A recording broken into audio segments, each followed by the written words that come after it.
নন্দগাঁও উত্তরপ্রদেশের মথুরা জেলা বা বৃন্দাবন থেকে প্রায় 50 কিলোমিটার দূরে অবস্থিত। ব্রজ অঞ্চলের এটি একটি প্রসিদ্ধ তীর্থস্থান, যেখানে ভগবান শ্রীকৃষ্ণের প্রায় বাল্যকালের 9 বছর কেটেছে। আজ আমরা সেই স্থানই আপনাদেরকে ঘুরে দেখাবো। তাহলে চলুন একদিনে আমরা বৃন্দাবন থেকে কি করে নন্দগাঁও ঘুরবো সেটি দেখাই।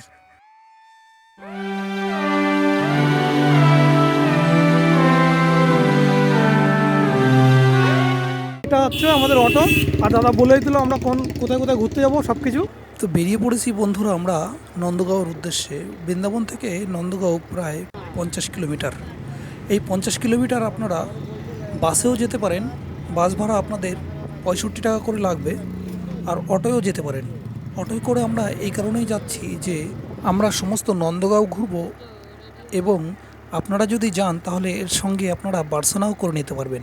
আর অটো ভাড়া পড়বে 1500 টাকার মতো, আর এই 1500 টাকায় আপনারা 6 জন যেতে পারবেন অটোয় করে।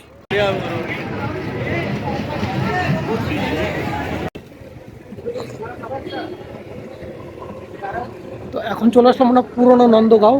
তো চলো নন্দগাঁও পুরো ঘুরে দেখাবো, সামনের দিকে যাওয়া যাক, পুরোনো নন্দগাঁও দেখাবো ঘুরে।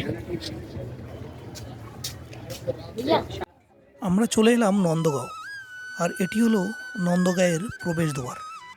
আর প্রবেশ করার সঙ্গে সঙ্গে প্রথমে এই মন্দিরটি দর্শন করবেন। দর্শন করার পর তারপর বেরিয়ে যাবেন সোজা নন্দভবনের উদ্দেশ্যে। আর নন্দভবনের উদ্দেশ্যে যাওয়ার সময় গলির মধ্যে প্রচুর পরিমাণে ঘর দেখতে পারবেন, যে এতটাই সরু গলি, এই গলির মধ্যে থেকে কোনো গাড়ি প্রবেশ করতে পারবে না। তাই আপনাকে এই প্রবেশদ্বারের সামনেই আপনাকে নামিয়ে দেবে। আর নন্দগাঁওয়ে প্রবেশ করার পর দেওয়ালে বহু রকম প্রিন্টিং দেখতে পারবেন। আর এটি হলো সেই স্থান যে স্থানে লাটমার হোলি খেলা হয়। আর এই লাটমার হোলিটা কি? লাটমার হোলিটা হলো বার্সানা থেকে প্রথম হোলির 2 থেকে 3 দিন আগে এই স্থানে রং মেখে প্রচুর মহিলা এই স্থানে আসে, আর একজন বসে থাকে ঢালের মতো একটি অংশ নিয়ে। আর সেই ঢালের মতো অংশের ওপরই সমস্ত মহিলারা লাঠি দিয়ে মারে। আর ঠিক তার 2-3 দিন পর হোলির দিন আবার এখান থেকেও প্রচুর মহিলারা বার্সানায় যায়, সেখানে গিয়ে বার্সানার পুরুষদেরও ওই একইভাবে মারে। সেভাবেই এখানে হোলি পালন করা হয়। আর এই যে সামনে দেখতে পাচ্ছ, এটি হলো সেই লাটমার হোলির দৃশ্য।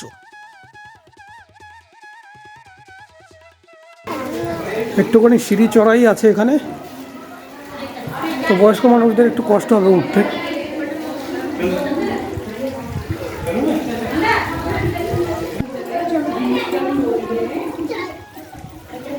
कितना दूर है मंदिर? ভগবান শ্রীকৃষ্ণ মথুরায় জন্মগ্রহণ করলেও তার প্রায় 2.5 বছর কেটেছিল গোকুলে। কংসের অত্যাচারের ভয়ে নন্দ মহারাজ ভগবান শ্রীকৃষ্ণ সহ তার সমস্ত পরিবার ও সমস্ত গ্রামবাসীকে নিয়ে এই নন্দীশ্বর পর্বতে চলে আসে। এই স্থানে এসে দেখেই বুঝতেই পারবে যে প্রায় 5,500 বছরের পুরনো সেই ঘরগুলো এই স্থানে রয়েছে।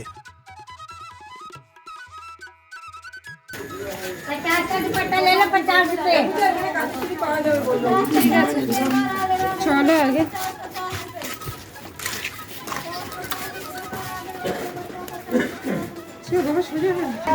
এখান থেকে মন্দির দেখা যাচ্ছে সামনে।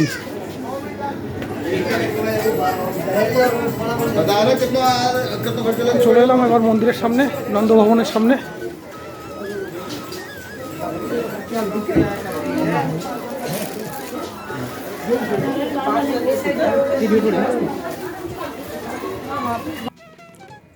নন্দমহলের সামনে থেকে যে দোকানগুলো এরকম দেখতে পারবে, এই দোকানগুলো থেকে আপনারা প্রসাদ কিনে নিয়ে যেতে পারেন পুজো দেওয়ার জন্য।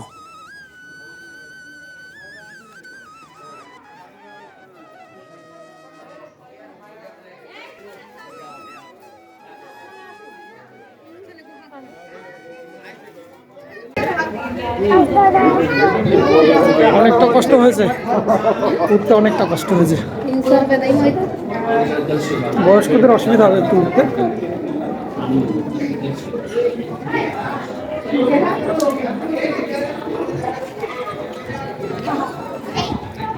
অবশেষে উঠে গেলাম। মূল মন্দিরের দিকে। তবে মন্দির চত্বরে প্রবেশ করার পর এই স্থানে এসে আপনার মন মুগ্ধ হয়ে যাবে, কারণ এই স্থানের যে পরিবেশ, সেই পরিবেশে এসে আপনার সত্যি ভালো লাগবে। তবে আপনারা যদি এই নন্দমহলে আসেন, নন্দমহলে এসে সমস্ত এরিয়াগুলো একটু ঘুরে দেখবেন।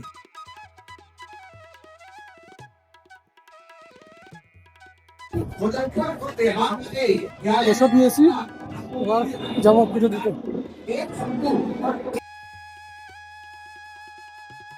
তবে মন্দিরের গর্ভগৃহের মধ্যে রয়েছে নন্দরাজা, মা যশোদা, বলরাম তাও ও ভগবান শ্রীকৃষ্ণের বিগ্রহ। এই বিগ্রহই আমরা দর্শন করব।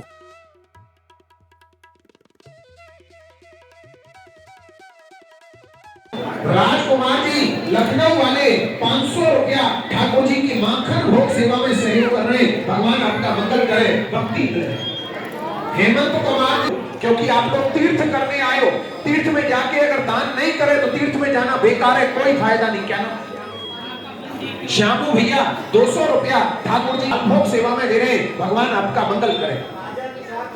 राजा तुषार। এই মন্দির খোলা ও বন্ধের সময়টা এবার আপনাদের জানিয়ে দিই। সকাল 5:30 থেকে দুপুর 12টা পর্যন্ত এবং দুপুর 4টে থেকে রাত 9টা পর্যন্ত।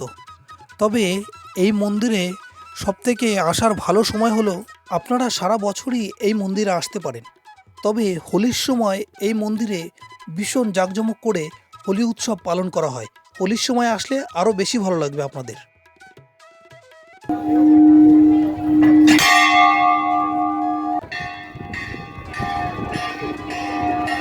ওপরে চলে এলাম।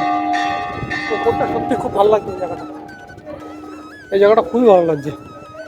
আর নিচের সাইডটা এরকম।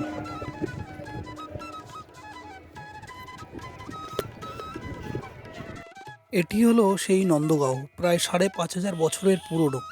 আর এখান থেকেই ভগবান শ্রীকৃষ্ণ রাধারানীকে দর্শন করত বার্সানার দিকে তাকিয়ে।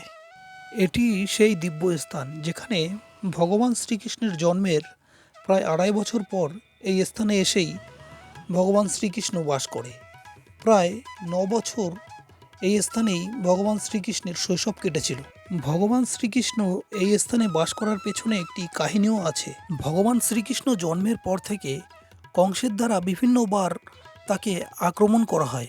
সেই আক্রমণের হাত থেকে বাঁচার জন্য ভগবান শ্রীকৃষ্ণকে এই নন্দীশ্বর পর্বতটি মহাদেব তাকে উপহার হিসাবে দেয়। মহাদেব এই স্থানটি উপহার হিসাবে দেওয়ার পরে এটাও বলে দেয় যে এই স্থানে যদি কোনো রাক্ষস এসে আক্রমণ করে সে পাথরের পরিণত হয়ে যাবে। তারপর বিভিন্ন রাক্ষসকে এই স্থানে পাঠায়, যারা আসে তারা এসে পাথরের পরিণত হয়ে যায়। এইভাবে এখানে প্রায় 9 বছর 11 মাস এই স্থানে কাটিয়েছিল ভগবান শ্রীকৃষ্ণ। এই পর্বটি আমরা এখানেই শেষ করলাম। আবার আসছি আরেকটি নতুন পর্ব নিয়ে। নমস্কার।